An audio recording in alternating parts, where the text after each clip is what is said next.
So how are you going to actually find these different sites? So Google your keyword. We've talked a lot about keyword research, but you're going to Google it and then click on the first sites that come up. You want to make sure, like I mentioned, this Alexa site, how do you know it's an authority or a big website? Reference it on Alexa, and you want to look within the first top couple 100,000 websites. So with those, that means that they get enough traffic to make it worth it. Supposedly that's the idea. The more traffic you'd assume, the more opt-ins, the bigger the list. So not always, but you definitely would assume that. So that's why you want to look for bigger websites that should equal bigger lists. There's also another cool site out there called Directory of E-zines that you can use, and that is basically a list of all different types of newsletters. So when you're looking, like I said, okay, well, you might have to do your research and come up with these different solo ad providers, or you can use a directory that you're still going to have to be contacting them, but at least, it's a really nice directory and you're not scouring the internet, trying to weed through, people with big lists versus little lists and, not sure. This is a very vetted site and a great directory for finding solo ads. Okay. And then just a ninja way to find newsletters too, if you're doing the do-it-yourself, you're going to type in your keywords and then plus powered by and then put an autoresponder name in there. So it can be, like in this part, if we're talking about autoresponders, it can be GetResponse, Aweber, Constant Contact, MailChimp, Office Autopilot, all of those different things are services that provide, that power your list. So for those ones, if they're having it, not all of them do it. Like I think even on my GetResponse opt-ins, I don't have that keyword on there because I just removed it. However, a lot of people leave that on there, and that's just a ninja way to, to find some newsletters.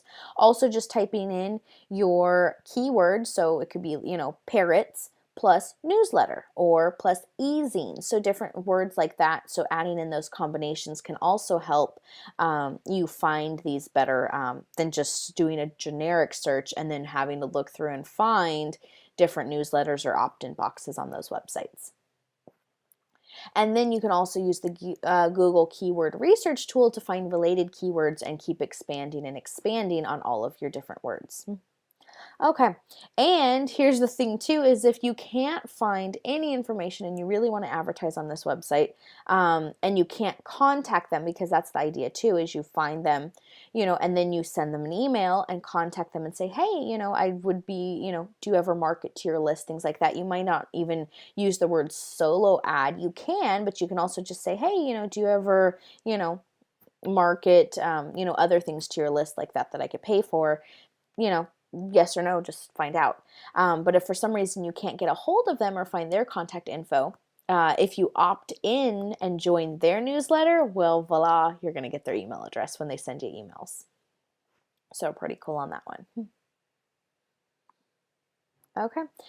The biggest thing here too is to make sure that you stand out. You want to make sure that your landing page especially is different. If you're going to go ahead and place solo ads and things like that, and if you're in a highly competitive niche, that make money online, anything like that is very highly competitive.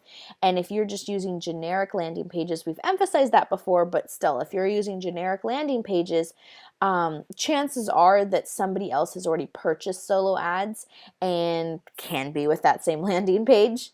The other thing too is you want to be connecting with them. So the more personal information and details and landing pages and magnets and all that wonderful stuff that you can have sets you apart. Keep in mind, if they're doing a solo ad for you, chances are they're doing solo ads for other people.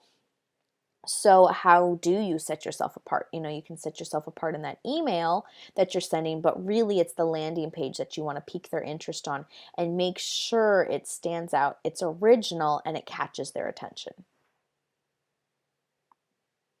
Cool.